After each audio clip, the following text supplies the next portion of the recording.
झारखंड में विधानसभा के बजट सत्र का आगाज हो चुका है और कस्टमरी जो एड्रेस होता है, स्पीच होता है, अभिभाषण जिसको कहते हैं राज्यपाल का, उसको हाउस के अंदर राज्यपाल के द्वारा पढ़ा गया और इसमें जो है सरकार का जो उपलब्धि होती है, सरकार की जो उपलब्धि होती है उसको जो है पढ़ा जाता है। इसमें बताया गया एम्प्लॉयमेंट से लेकर कि सरकार ने अलग अलग सेक्टर में क्या क्या किया है, चाहे वो क्राइम कंट्रोल का मामला हो या फिर इंफ्रास्ट्रक्चर डेवलपमेंट का मामला हो या फिर सोशल सेक्टर में जो स्कीम्स है उसका मामला हो, खेल को बढ़ावा देने का मामला हो, साइबर क्राइम को कंट्रोल करने का मामला हो।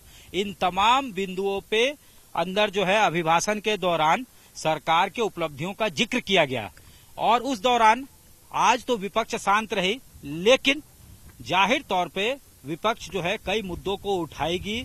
3 मार्च को बजट पेश होना है और हर रोज सरकार के लिए चुनौती होगी, क्योंकि जब बजट सत्र चलता है तो फिनेंशियल जो है बजट पास किए जाते हैं अलग अलग विभाग के और हर रोज वोटिंग होता है, यानी हर रोज आपको बहस के बाद एक अग्नि परीक्षा पार करनी होती है।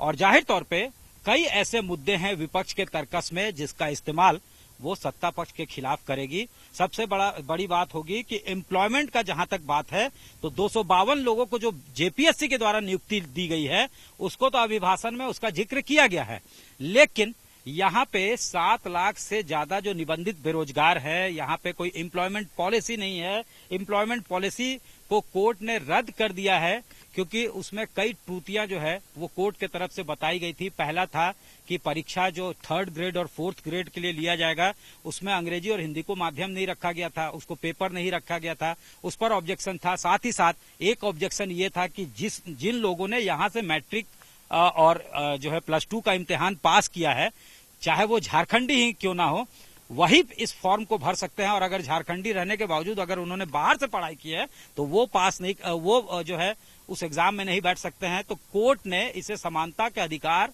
का वायलेशन मानते हुए रद्द कर दिया था और उसके बाद से कोई एम्प्लॉयमेंट पॉलिसी नहीं है, जिसके वजह से अलग अलग सरकारी विभागों में लगभग 3.5 लाख पद जो है अभी भी रिक्त है। नियुक्तियों का दौर शुरू नहीं हो सका है और ये एक बड़ा मुद्दा विपक्ष के पास होगा। लंबा सत्र ये चलने वाला है जिस पर वो घेरेगी। उसके बाद लॉ एंड ऑर्डर का मामला आता है। लॉ एंड ऑर्डर जो है उसको लेकर सरकार के सत्तारूढ़ दल में शामिल जो अलायंस है वही सवाल खड़े कर रहे हैं। अंबा प्रसाद कांग्रेस की जो विधायक हैं बड़का गांव से, उन्होंने कई सवाल उठा दिए। उनके विधायक प्रतिनिधि को गोलियों से छन्नी किया गया था बीते दिनों और उन्होंने कई सवाल उठाए हैं और उनके पिता भी जो कांग्रेस के ही नेता हैं, योगेंद्र साहू पूर्व मंत्री, उन्होंने यहां तक कह दिया था कि रघुवर रेजिम में इससे अच्छा लॉ एंड ऑर्डर सिचुएशन था। स्वास्थ्य सेक्टर की अगर हम बात कर ले तो यहाँ पे जो सबसे बड़ा अस्पताल है फ्लैगशिप हॉस्पिटल जिसको कहते हैं रिम्स, वहां पे भी कमियां और खामियां कांग्रेस के विधायक ने ही गिनाया है। ये जरूर कहा है कि अपनी सरकार है लेकिन व्यवस्था जो है बिल्कुल चौपट है। तो हर सेक्टर में अपने ही विधायक जो हैं वो पॉइंट आउट कर रहे हैं कमियां और खामियां। तो जब अपने ही लोग पॉइंट आउट कर रहे हैं तो उसको आधार बनाकर विपक्ष उस मौके को नहीं चूकेगी। ग्रिल करने से सरकार को ग्रिल किया जा सकता है। आज कस्टमरी अभिभाषण था, इसके बाद जो है विधायक दल की बैठक भी एक रखी गई है विपक्ष के द्वारा, यानी बीजेपी के लोग जो हैं वो स्ट्रैटेजी तय करेंगे कि कैसे ग्रिल करना है और कई रेडीमेड मुद्दे जो हैं उनके हाथ में हैं, उनके किटी में अभी तक मौजूद हैं। कैमरामैन राकेश तिवारी के साथ सत्यजीत कुमार, रांची आज तक।